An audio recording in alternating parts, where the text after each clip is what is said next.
Hello students, आज का हमारा टॉपिक है विश्वविद्यालय अनुदान आयोग। इससे पूर्व हम लोग केंद्रीय वित्त आयोग व नीति आयोग के बारे में पढ़ रहे हैं और आज हम विश्वविद्यालय अनुदान आयोग अर्थात यूनिवर्सिटी ग्रांट कमीशन, जिसको शॉर्ट में यूजीसी भी कहते हैं, उसके बारे में पढ़ते हैं। थोड़ा सा आपको मैं भारत में उच्च शिक्षा के प्रति इंट्रोड्यूस करवा देता हूँ। भारत के संविधान के आरंभ में शिक्षा को राज्य सूची में स्थान दिया गया था और फिर उसको 1976 में 42वें संविधान संशोधन अधिनियम के माध्यम से समवर्ती सूची के अंतर्गत लिया गया। समवर्ती सूची में यह क्या थी? 25वीं प्रविष्टि थी। और समवर्ती सूची में होने का मतलब ये है कि उस पर अब केंद्र व राज्य दोनों ही क्या है, कानून बना सकते हैं। पहले क्या था, ये राज्य सूची का विषय था शिक्षा। वहीं यह भी कहा गया है कि शिक्षा का यह जो कार्य है वो संघ की प्रविष्टि 63 से 66 के प्रावधानों से क्या है, कंट्रोल्ड होगा। संघ सूची की जो 65वीं प्रविष्टि है उसमें केंद्र सरकार के शिक्षा विषयक दायित्व जो हैं उनका उल्लेख किया गया है और उसमें कहा गया है कि शोध और अनुसंधान तथा वैज्ञानिक व तकनीकी संस्थाओं और उच्च शिक्षा की संस्थाओं के संबंध में समन्वय और मानकीकरण के निर्धारण की जो जिम्मेदारी है वो केंद्र सरकार की होगी। इस प्रकार शिक्षा चाहे राज्य सूची का विषय रहा हो या समवर्ती सूची का विषय है, उस शिक्षा के जो मानक निर्धारण और समन्वय का दायित्व जो है वो संविधान ने क्या है, स्पष्ट तौर पर केंद्र सरकार को सौंपा है। केंद्र सरकार का यह दायित्व रहा है कि उस शिक्षा के देशव्यापी शैक्षणिक स्तर में समन्वय और समानता स्थापित करने का प्रयास रहे। इसी बात को ध्यान में रखते हुए विश्वविद्यालय अनुदान आयोग जो है वो एक वैधानिक संस्था है और इसकी स्थापना जो है भारत सरकार के विश्वविद्यालय अनुदान आयोग अधिनियम 1956 के अंतर्गत की गई है। इस अधिनियम के द्वारा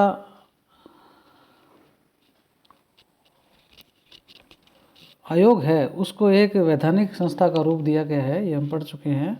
और इसमें क्या है, 1972 में क्या है, कुछ संशोधन किए गए और ये जो संशोधन हैं वो विश्वविद्यालय अनुदान आयोग को अर्थात यूजीसी को एक ज़्यादा पावरफुल बॉडी बनाने के उद्देश्य से किए गए थे, क्योंकि बहुत से राज्यों ने क्या है यूजीसी के परामर्श के बिना ही यूनिवर्सिटीज़ की स्थापना करना शुरू कर दी थी।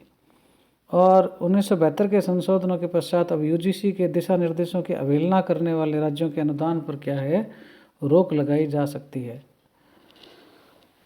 तो इस प्रकार से क्या है, ये जो यूजीसी है उसको क्या है, एक वैधानिक आयोग के रूप में नियुक्ति की गई या स्थापना की गई।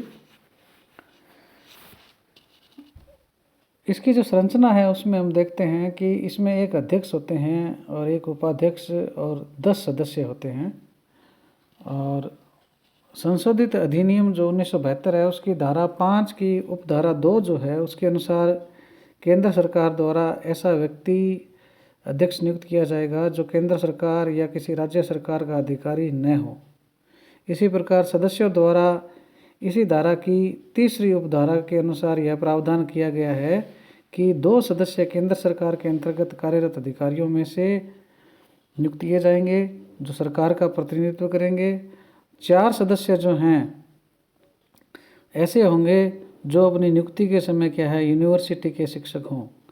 और शेष 4 जो सदस्य हैं, टोटल 10 हैं, शेष 4 सदस्य जो हैं वो क्या है, निम्न क्षेत्रों से लिए जाएंगे, जैसे कृषि, वाणिज्य, उद्योग, वानिकी का एक्सपीरियंस रखने वाले लोगों में से, इंजीनियरिंग, कानून, आयुर्विज्ञान या किसी अन्य जो विद्वत क्षेत्र है उसमें से लिए जाएंगे। और यूनिवर्सिटी के कुलपति या केंद्र सरकार की राय में उस शैक्षणिक उपलब्धियों वाले जो शिक्षाविद हैं उनमें से ये लिए जाते हैं। तो इस प्रकार से क्या है, कुल 10 सदस्य होते हैं। इसी उपधारा में यह भी कहा गया है कि जो ये तीसरी कैटेगरी के सदस्य हैं उनमें से नियुक्ति किए जाने वाले सदस्यों में आधे से ज़्यादा केंद्र सरकार या राज्य सरकार के पदाधिकारी नहीं होंगे। उपाध्यक्ष की नियुक्ति बारे में भी इस अधिनियम में किन्हीं विशेष योग्यताओं का उल्लेख नहीं किया गया है। अध्यक्ष का जो कार्यकाल है वो 5 वर्ष है और उपाध्यक्ष व अन्य सदस्यों का कार्यकाल क्या है 3 वर्ष निश्चित किया गया है। अधिनियम में यह भी प्रावधान किया गया है कि कोई भी व्यक्ति अध्यक्ष, उपाध्यक्ष या सदस्य के रूप में 2 कार्यकाल से ज़्यादा पदावधि तक पद धारण नहीं कर सकता। ये जो नियुक्तियां हैं सारी अधिनियम के अनुसार केंद्र सरकार के द्वारा की जाती है और केंद्र सरकार अध्यक्ष की नियुक्ति के लिए अधिनियम में सम्मिलित इस प्रावधान का अनुसरण करती है कि जो व्यक्ति अध्यक्ष नियुक्त किया जा रहा है वह केंद्र सरकार या राज्य सरकार का पदाधिकारी नहीं होना चाहिए। अधिनियम में उपाध्यक्ष की नियुक्ति के लिए इस तरह की कोई मर्यादा नहीं लगाई गई है और 1972 का जो संशोधन है उसमें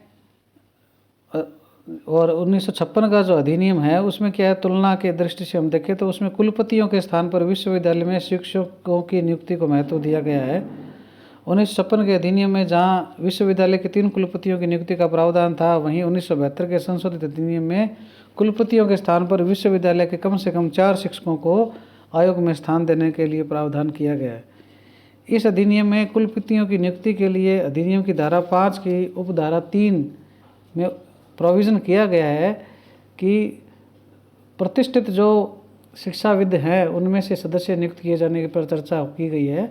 सरकारी पदाधिकारियों और विश्वविद्यालय शिक्षकों के अलावा सदस्यों के चयन में केंद्र सरकार को पर्याप्त स्वतंत्रता दी गई है।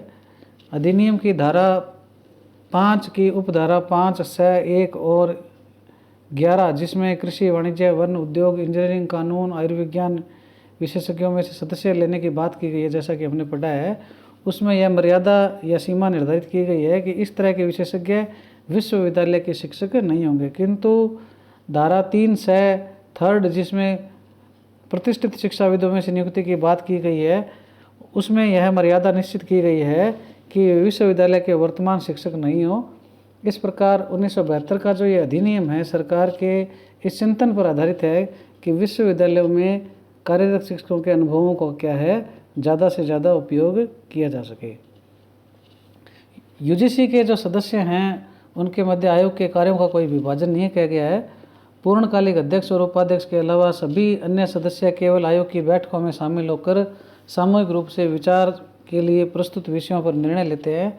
इसी प्रकार सदस्यों की स्थिति उस तरह की पूर्णकालिक नहीं मानी जा सकती जैसे कि उपाध्यक्ष और अध्यक्ष की होती है।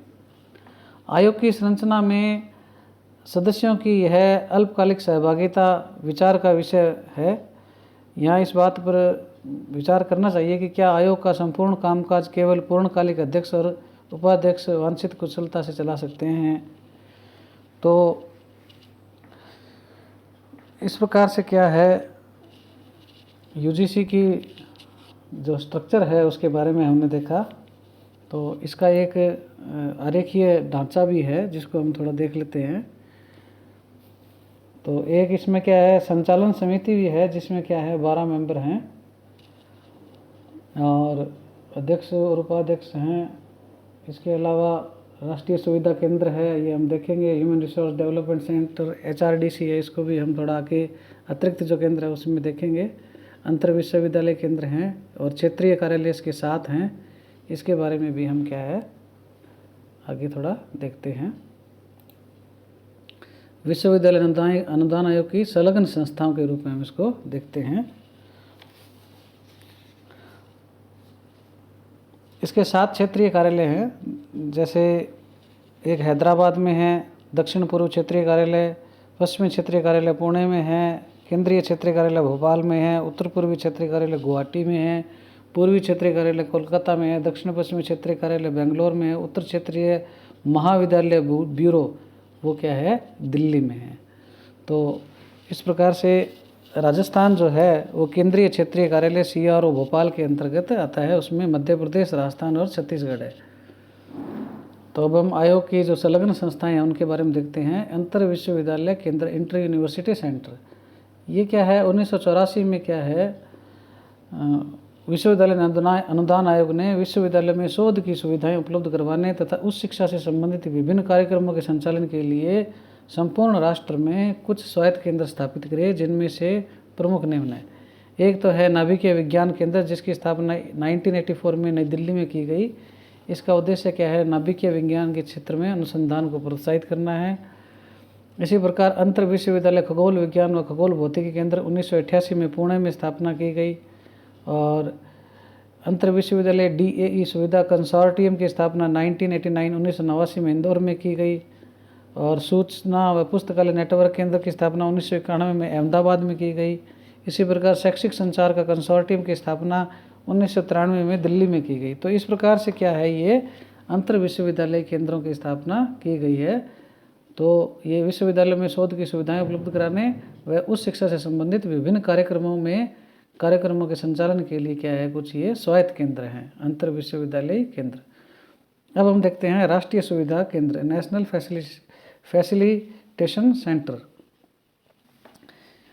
अंतर विश्वविद्यालय केंद्रों के अलावा विश्वविद्यालय अनुदान आयोग ने चुने हुए विश्वविद्यालयों में 4 राष्ट्रीय सुविधा केंद्र भी स्थापित किए हुए हैं, जो निम्न प्रकार हैं। पहला है पश्चिमी क्षेत्रीय इंस्ट्रूमेंटेशन केंद्र। यह मुंबई विश्वविद्यालय के नियंत्रण में सन 1978 में स्थापित किया गया।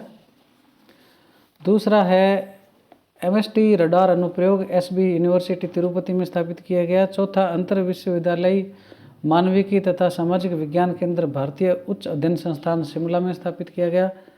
और एक क्रिस्टल संवर्धन अन्ना विश्वविद्यालय चेन्नई में स्थापित किया गया। तो इस प्रकार से ये 4 राष्ट्रीय सुविधा केंद्र हैं। इसके बाद हम देखते हैं मानव संसाधन विकास केंद्र, अकादमिक स्टाफ कॉलेज, इसको HRDC भी कहते हैं, ह्यूमन रिसोर्स डेवलपमेंट सेंटर। महाविद्यालयों एवं विश्वविद्यालय के शिक्षकों के ओरिएंटेशन पाठ्यक्रमों के संचालन के लिए, इंडक्शन पाठ्यक्रमों के संचालन के लिए, शिक्षकों को प्रशिक्षित करने के लिए संपूर्ण राष्ट्र में करीब 70 के आसपास अकादमिक स्टाफ कॉलेज स्थापित किए गए हैं। सन 2015 में आरंभ इन अकादमिक स्टाफ कॉलेजों का नाम बदलकर अब क्या है, HRDC अर्थात ह्यूमन रिसोर्स सेंटर कर दिया गया है। इसके बाद देखते हैं राष्ट्रीय मूल्यांकन व प्रत्यानयन परिषद, जिसको NAAC बोलते हैं। ये क्या है, राष्ट्र में उच्च शिक्षण संस्थाओं के मूल्यांकन के उद्देश्य से UGC ने एक स्वायत्तशासी संस्थान के रूप में राष्ट्रीय मूल्यांकन व प्रत्यानयन परिषद की स्थापना राष्ट्रीय शिक्षा नीति 1986 के अनुसरण में क्या है, 1994 में की थी। और इसका मुख्यालय बेंगलोर में है, NAAC का। यह संस्था एक सामान्य परिषद व कार्यकारी समिति के निर्देश पर कार्य करती है। इसमें राष्ट्र के प्रतिष्ठित प्रशासक, नीति निर्माता, वरिष्ठ शिक्षाविद सदस्य होते हैं। UGC का अध्यक्ष परिषद का अध्यक्ष होता है, जबकि कार्यकारी समिति का अध्यक्ष सुप्रतिष्ठित शिक्षाविद होता है। इस संस्था के कार्यों में सहायता के लिए क्या है, विभिन्न परामर्शदात्री समितियां भी क्या है, गठित की जा रही है। और NAAC के जो कार्य हैं वो है कि राष्ट्र की उच्च शिक्षण संस्थाओं की गुणवत्ता में वृद्धि करना है और उसके कार्यों का मूल्यांकन करना है। उस शिक्षण संस्थाओं के अच्छे शैक्षिक वातावरण के निर्माण को प्रोत्साहित करना है। उस शिक्षा में स्व मूल्यांकन, अकाउंटेबिलिटी और जो ऑटोनॉमी है, स्वायत्ता है, उसको प्रोत्साहित करना। शोध अध्ययनों व प्रशिक्षण कार्यक्रमों की क्या है, गुणवत्ता की जांच करना। और NAAC द्वारा अंतर्राष्ट्रीय स्तर पर स्वीकृत पद्धति पर आधारित उच्च शिक्षण संस्थाओं का मूल्यांकन उसके द्वारा गठित दलों की अनुशंसा पर किया गया है। संस्था 3 चरणों में क्या है, मूल्यांकन का कार्य करती है। पहला चरण तो इसका ये होता है कि उच्च शिक्षण संस्था द्वारा मूल्यांकन प्रतिवेदन का परिषद के समक्ष क्या है, प्रस्तुत किया जाता है। उसके बाद संस्था द्वारा जो गठित अध्ययन दल है वो क्या है, मूल्यांकन प्रतिवेदन के आधार पर उस संस्था का निरीक्षण करता है, उसका मूल्यांकन करता है। उसके बाद में क्या है, संस्था की कार्यकारी समिति के अंतिम निर्णय के आधार पर संस्था को क्या है, ग्रेड का आवंटन होता है। तो इस प्रकार से NAAC के द्वारा क्या है, ग्रेड दिया जाता है।